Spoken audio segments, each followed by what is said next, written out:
From Capital News, Illinois, I'm Peter Hancock. It's Friday, January 3rd, 2025, and this is Capital Cast.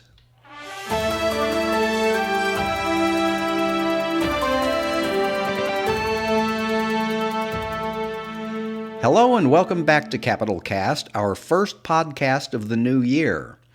As we speak on this chilly Friday afternoon, Illinois lawmakers are heading back to the Capitol, provided the weather cooperates and they don't get stuck at home by the snow and ice that's expected this weekend. So here's the schedule that we know so far.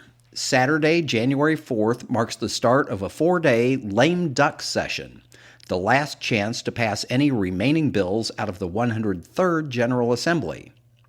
After that, the legislative clock resets and a new legislative session begins. Wednesday, January 8th is Inauguration Day. All newly elected and re-elected members of the House and Senate will be sworn in, and the 104th General Assembly officially begins. So what are we expecting to happen over the next several days? Here to help answer that are my colleagues Andrew Adams and Ben Szalinski. Gentlemen, thanks for being here. Thanks for having us. Thanks, Peter. So lame duck sessions are not all that unusual in Illinois. They have been used in recent years, and they've been used to pass some significant, even controversial legislation. In 2021, they passed what's known as the Safety Act, a large package of criminal justice reform that included the end of cash bail in Illinois. In 2023, they passed a ban on assault-style weapons and large-capacity magazines. What seems unusual this time is that there's precious little information about what they intend to take up when they reconvene on Saturday. But we do know of certain bills and issues that are pending out there, some of which we've written about here at Capital News Illinois. Some have been mentioned in other media. So I thought maybe we could just kind of go around the horn here and review some of these and talk about where they are and what we expect to happen. Do we expect these to come up in lame duck session? Are they going to hold for later in the spring, or are they dead in the water? Andrew, let's start with you because you wrote a major piece last month about the status of the state's energy plan, the transition to what is supposed to be 100% renewable energy in the near future. Where are we on that, and is there a need for another omnibus energy bill? Yeah, so we talked about this last time on the podcast, but for those who don't remember, the state is having some concerns, or at least state officials are having some concerns over, our collective ability to meet these pretty ambitious goals to decarbonize the grid and take all of the fossil fuel plants offline. And a big part of that is that wind and solar generation, which are supposed to, make up the bulk of our renewable energy generation, they don't work all day. You can't just turn them on when demand is super high. So there's some talk about legislation that would incentivize and kind of prop up a new industry in Illinois, battery storage. So you generate electricity from solar and wind, and then you can store it for several hours and basically spread out how useful that energy is throughout the day. There's been a lot of talk of some kind of bill on that subject being introduced, maybe even passed during this short lame duck session, although, it's a tight timeline, so it might get kicked to a broader bill that's being pitched for the spring.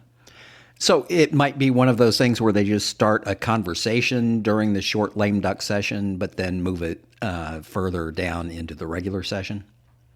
Yes, there's the kind of plan going into the holidays was a small bill, just kind of a narrow bill, just about this energy storage topic, and then kind of a broader conversation this spring over the regular session. We'll see if that's reality or if they have other plans.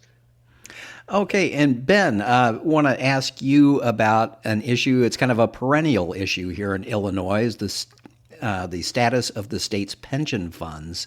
There have been some calls for reforming what's known as the Tier 2 system. Why don't you catch us up a little bit on that and tell us whether you think anything is going to happen in the next few days or the next few months? Yeah, if it was up to labor unions, we would be doing pension reform here during the lame duck session. Essentially, what they're chasing is reforms to Tier 2 to make it a better benefit system to improve benefits for future retirees who are on this second tier of benefits created since 2011. The issue is it's really kind of a question of political will, political desires, if this is something that lawmakers see as a top priority. Now, I think lawmakers do believe that there has to be some sort of pension reform to address the state's questions about if this level of benefits actually complies with Social Security law. But getting this done is not going to happen overnight. Lawmakers have reiterated that this is not something they intend to just throw on the table and pass it across. I've heard that it's very, very unlikely it will happen during this lame duck session, and it's possible, that it could be taken up in the spring, but that would also require a lot of conversations and, political will again, and believing that's an important issue to pass something across the finish line. Okay, I wanted to mention one of the issues that's been on my plate for a while is a proposed land transfer to the Prairie Band Potawatomi Native American tribe. There is a bill, we followed it extensively during the spring session, that would transfer about 1,500 acres of a state park up in DeKalb County to the Prairie Band Potawatomi. Much of that is land that the tribe actually owned back in the 1840s and 1850s before it was kind of sold out from underneath them in a very strange sort of deal. So this is a bill that's trying to rectify a very old wrong.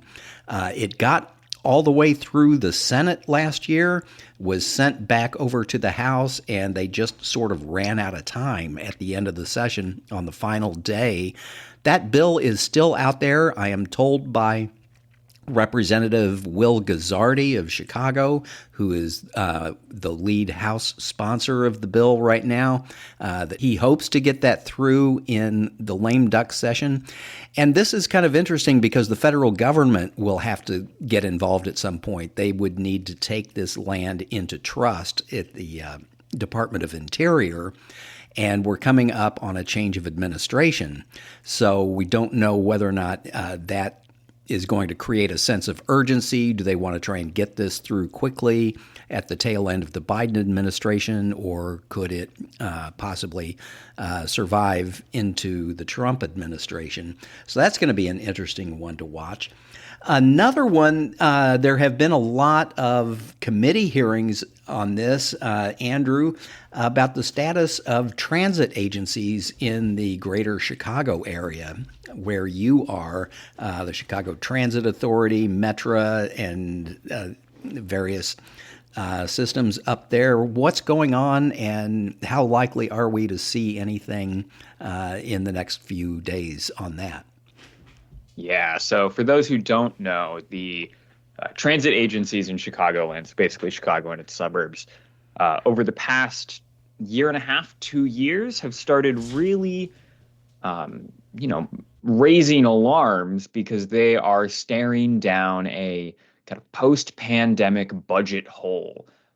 It's going to start out in, I think, 2026 with something like $730 million budget shortfall. So they are, all hands on deck trying to find a solution. And a lot of them are looking towards the state to step in and fill the gap.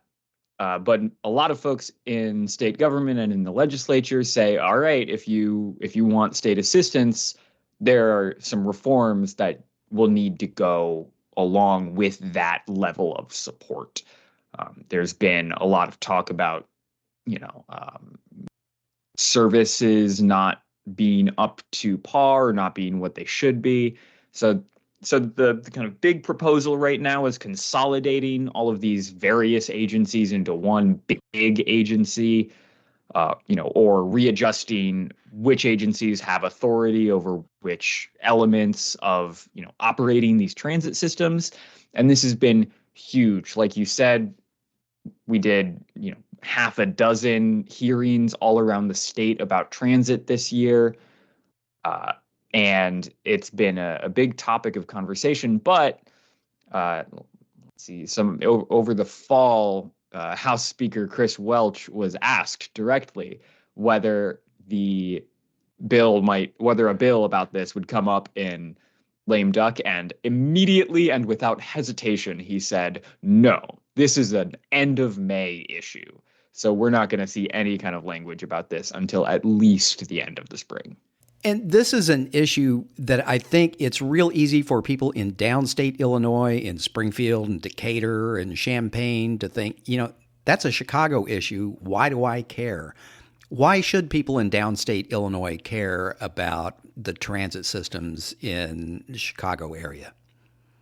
Well, first, whatever transit reform could have implications for downstate transit users. A lot of those cities you mentioned have pretty robust bus systems that are used by all kinds of folks, although that's a little bit of an ancillary concern since most of the issues are focused within Chicagoland.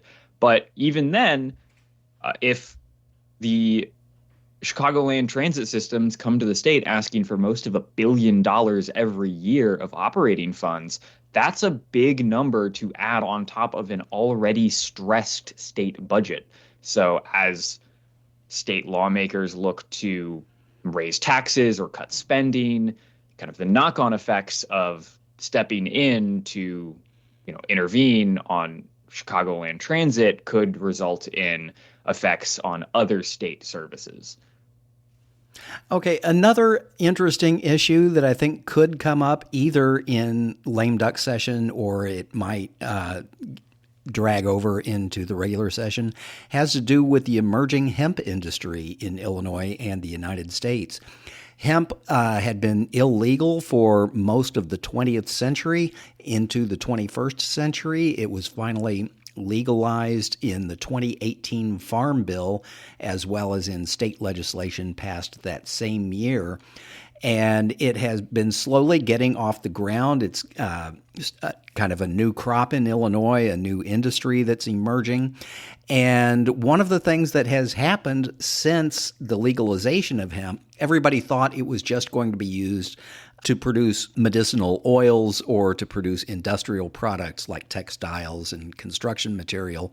But a new industry has cropped up where they extract the trace levels of THC in a hemp plant and process that into intoxicating substances that are infused into a variety of products that are often packaged like candy or other kinds of popular consumer products and sold or even marketed to children by means of convenience stores and smoke shops and things like that. It's a highly unregulated industry.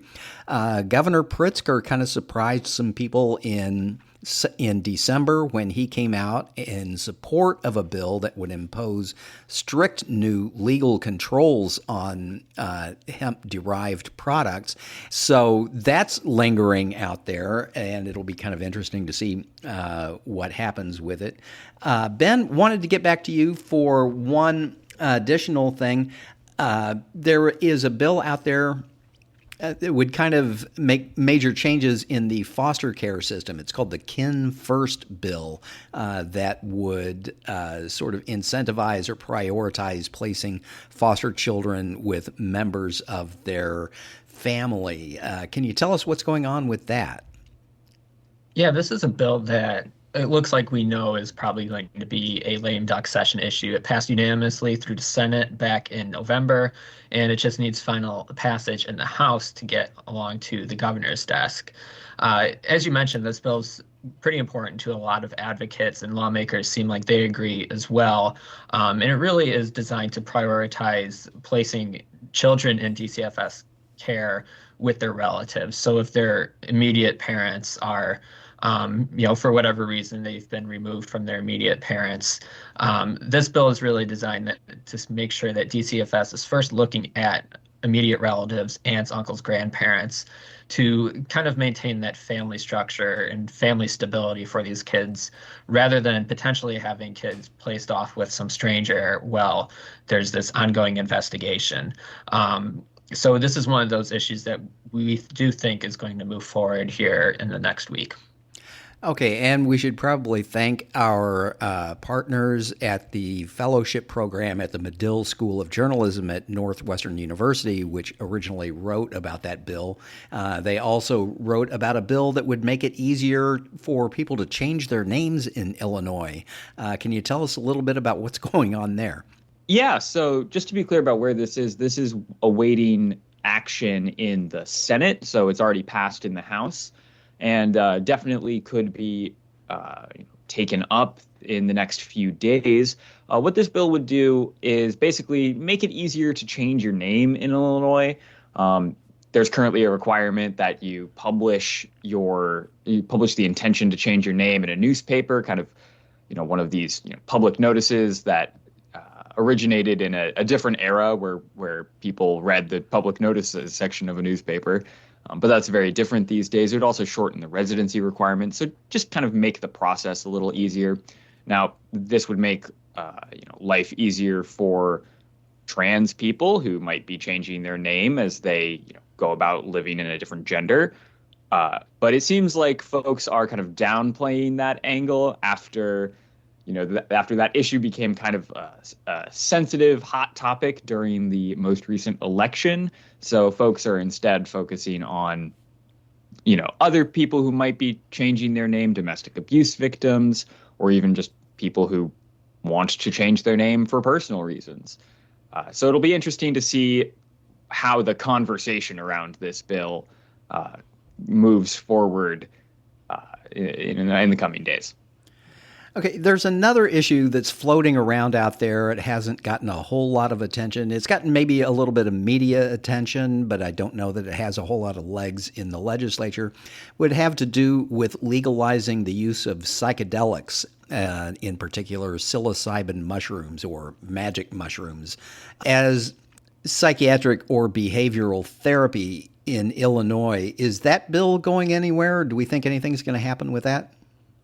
Yeah, so this proposal has been around for quite a while, almost 2 years, and even longer in conversations before that. It kind of spawned after Oregon legalized psilocybin mushrooms for medical purposes in 2020, and then finally rolled out its clinics for this in 2023, I think.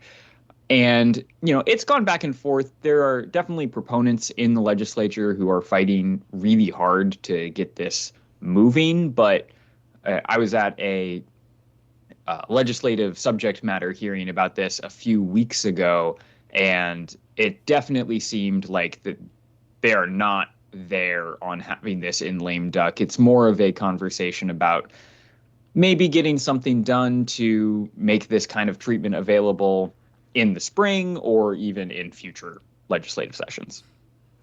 Okay, and finally, I'll just ask both of you what you think the odds are that the state of Illinois and Illinois taxpayers will get involved in financing the construction of a new stadium for the Chicago Bears and or the Chicago White Sox. It seems to have gotten a lot of media attention up in the Chicago market, not so much in downstate Illinois, at least not as far as I can tell. What are the chances that either one of those two teams is going to get a new stadium at Illinois taxpayer expense? The Bears have a better chance of beating the Packers on Sunday than they do of getting a new stadium from state lawmakers in the next week. Which is to say this isn't going to happen, right? Exactly. State lawmakers, they've heard the pitch from the Bears, they've heard the pitch from the White Sox, and, they're not really interested. This could be something that gets dealt with over the coming months, maybe by the end of the spring.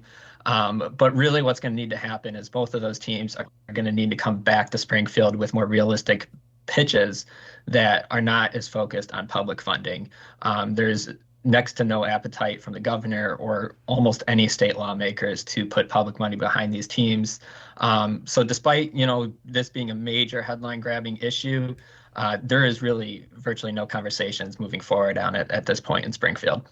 I'd just toss in as well that, over the year or something that we've been hearing about this, there has been consistent polite declines from all of the legislative leaders and the governor. Like, it's just not likely at all, let alone in this week. Oh, okay. Well, that's all the time we have for this edition of Capital Cast.